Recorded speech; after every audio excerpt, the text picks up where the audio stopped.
গল্প শুরুতে এই গল্পের মেইন লিড গুকে দেখানো হয়। গু তো একটি প্রফেশনাল ডক্টর ছিল, আর সে তো আজকে লাগান শহরে এসেছে তার একটি ইমার্জেন্সি পেশেন্টকে সার্জারি করার জন্য। আর ওইদিকে এই গল্পের ফ্যামিলির সুইনকে দেখানো হয়। সুইন তো ছোটখাটো একটা বিজনেস করতো, আর তার বিজনেসের সব প্রোডাক্টগুলো ছিল ফেক। আর সেই ফেক প্রোডাক্টগুলো বিক্রি করার জন্য এয়ারপোর্টে চলে আসে, আর সেখানে আসা নতুন লোকেদের কাছে সে চাপা মারছিল যে এই প্রোডাক্টগুলো অনেকটাই ভালো, আপনারা নিতে পারেন কম দামের মধ্যে। কিন্তু সেই লোকগুলো তার কথা একদমই বিশ্বাস করছিল না, আর বলছিল যে তোমার প্রোডাক্টগুলো হয়তো ফেক হতে পারে। আর সুইন তো আগে থেকে প্ল্যান করে এসেছে, মানে তার বন্ধু রয়েছে এখানে, আর সে সাধারণ পাবলিক সেজে বলে যে আমি এর আগে আপনার থেকে একটি প্রোডাক্ট নিয়েছিলাম, প্রোডাক্টটা অনেক ভালো ছিল, আমাকে একটি প্রোডাক্ট দিন। এই কথা শুনে বাকিরা সবাই মনে করেছে তার প্রোডাক্টটা হয়তো সত্যিই ভালো, এর জন্য সবাই তো টাকা দিতে থাকে প্রোডাক্টটি নেওয়ার জন্য। আর ওইদিকে আমরা দেখতে পাই গু তো গাড়ির জন্য ওয়েট করছিল, কিন্তু সে গাড়ি পাচ্ছিল না। আর তার ডক্টর ফ্রেন্ড তাকে ফোন করে বলে যে পেশেন্টের অবস্থা কিন্তু খুবই খারাপ, তুমি কোথায় আছো, তোমার কি আসতে দেরি হবে, তাহলে আমি তার সার্জারিটা করে দিচ্ছি। আর বলে যে পেশেন্টের অবস্থা অনেক খারাপ, তুমি সেটা করতে পারবে না, আমি এসে তার সার্জারিটা করে দিব। আর তখন সেখানে সুইন চলে আসে। সুইন বলে যে আপনি এখানে এত সহজে গাড়ি পাবেন না, আর আমি ভালো করে জানি আপনার অনেক তাড়া রয়েছে। আপনি যদি চান তাহলে আমি আপনাকে 25 মিনিটের মধ্যে আপনার হসপিটালে পৌঁছে দিতে পারি, আর এর জন্য আপনাকে আমার 100 টাকা দিতে হবে। এই কথা শুনে গু রাজি হয়ে যায়, কারণ তার ইমার্জেন্সি ছিল। এরপরই দেখা যায় গু যখন সুয়েনের স্কুটি দেখে তখন সে পুরোই অবাক হয়ে যায়। আসলে গু মনে করেছিল সুয়েন হয়তো তাকে গাড়িতে করে নিয়ে যাবে। আর তখনই গু তো তার চোখের থেকে সানগ্লাসটা সরিয়ে বলেছে, আর ইউ শিওর তুমি আমাকে এটাতে করে নিয়ে যাবে? আর তখনই আমরা দেখতে পাই যে সুইন তো গুয়নের চেহারা দেখে পুরো শক হয়ে যায়, কারণ কয়েক বছর আগে সুইন যখন মেডিকেল স্টুডেন্ট ছিল তখন তার টিচার ছিল এই গু, আর তাকে দেখে সুইন তো পুরো অবাক হয়ে যায়। আর সুইন তো তার কাছ থেকে বারবার শুধু ফেস লুকাতে চাইছিল, আর এমনটা কেন করছিল সেটা আমরা গল্পের ভেতরে গেলেই জানতে পারবো। এমনকি সুইন তো তাকে বলছিল যে আমি আপনাকে নিয়ে যেতে পারবো না। গুয়েন তখন বলে যে তুমি যেহেতু আমাকে কথা দিয়েছো সেহেতু তোমাকে আমার এখান থেকে নিয়ে যেতেই হবে, আর তাতে কি হয়েছে, আমি তো তোমার ভাড়াটা তোমাকে দিয়ে দিব। সুইন তখন বলে যে আপনার ভাড়ার কোনো প্রয়োজন নেই, কিন্তু আমি যাব না। কিন্তু গুয়েনও তার কোনো কথাই শুনে না, সেই স্কুটিতেই বসেই থাকে। এর জন্য সুয়েনও বাধ্য হয়ে স্কুটি চালাতে শুরু করে, কিন্তু সে এতটা স্পিডে চালাচ্ছিল যে গুয়েন তাকে বলে যে তুমি এত জোরে চালাচ্ছ কেন, আমি তোমাকে বলেছি তাড়াতাড়ি চালাতে, এটা বলিনি যে তুমি আমাকে উড়িয়ে নিয়ে যাও। আর সুয়েন তো শুধু বারবার গুয়েনের দিকে তাকাচ্ছিল, যেটা দেখে গুয়েন তখন বলে যে আমার ফেসের মধ্যে কি রয়েছে, তুমি শুধু আমার ফেসের দিকে তাকাচ্ছ কেন, সামনের দিকে তাকাও।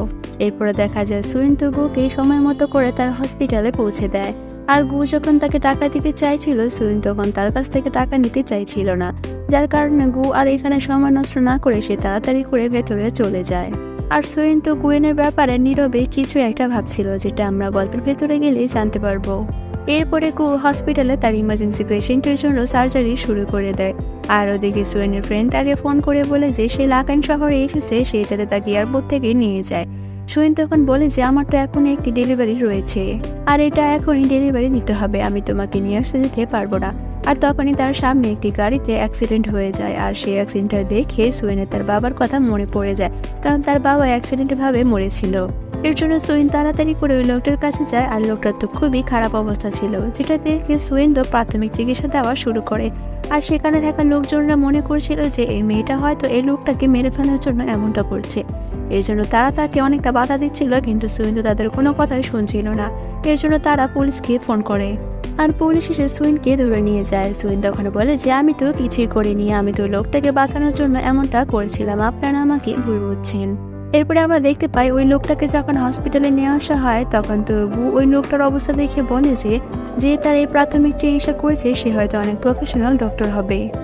এরপরে দেখা যায় সুইন তো পুলিশকে জিজ্ঞাসা করে যে ওই লোকটাকে কোন হসপিটালে ভর্তি করা হয়েছে, কিন্তু পুলিশ তো তার কথার কোনো রিপ্লাই দিচ্ছিল না, যার কারণে তার কাছে শুধুমাত্র 100 টাকা ছিল। আর ওই 100 টাকাটা পুলিশের হাতে দেয়, আর বলে যে এবার বলো যে ওই লোকটাকে কোন হসপিটালে ভর্তি করা হয়েছে। এরপরে সে তাকে বলে দেয় যে ফ্রেন্ডশিপ হসপিটালে ভর্তি করা হয়েছে। সুইন তখন বলে যে তাহলে কি একটা কল করা যাবে, কিন্তু পুলিশরা তো তার কাছ থেকে আরো টাকা চাইছিল, কিন্তু তার কাছে তো টাকা ছিল না, যার কারণে সুইন তার হাতে থাকা দামি ঘড়িটা খুলে তাকে দিয়ে দেয়। আর সুয়েন তো সরাসরি তার ফ্রেন্ডের কাছে ফোন করে আর তাকে সমস্ত কিছু খুলে বলে। আর তাকে বলে যে তুমি ফ্রেন্ডশিপ হসপিটালে যাবে আর সেখানে তাকে সেই অ্যাক্সিডেন্ট হওয়া লোকটার ডক্টরের সাথে কথা বলবে, তাহলে সবকিছু হয়ে যাবে। তাহলে তুমি সহজে আমাকে এখান থেকে নির্দোষ প্রমাণ করে বের করে ফেলতে পারবে। এরপরে দেখা যায় সুয়েনের ফ্রেন্ড যখন সেই হসপিটাল আসে তখন সে গুর সাথে কথা বলে, কিন্তু গু তো সুয়েনের ফ্রেন্ডের কথা একদমই বিশ্বাস যাচ্ছিল না, যার কারণে সে তাকে সাহায্য করতে চাচ্ছিল না। সুয়েনের ফ্রেন্ড তখন সমস্ত কিছু খুলে বলে আর বলে যে ওই লোকটাকে যখন আমার ফ্রেন্ড প্রাথমিক চিকিৎসা দিয়েছে এই কারণে তাকে জেলখানায় নেওয়া হয়েছে, তাকে বিনা অপরাধে এখন জেল খাটতে হচ্ছে। এই কথা শোনার পরে গু রাজি হয়েছে তাকে সাহায্য করার জন্য।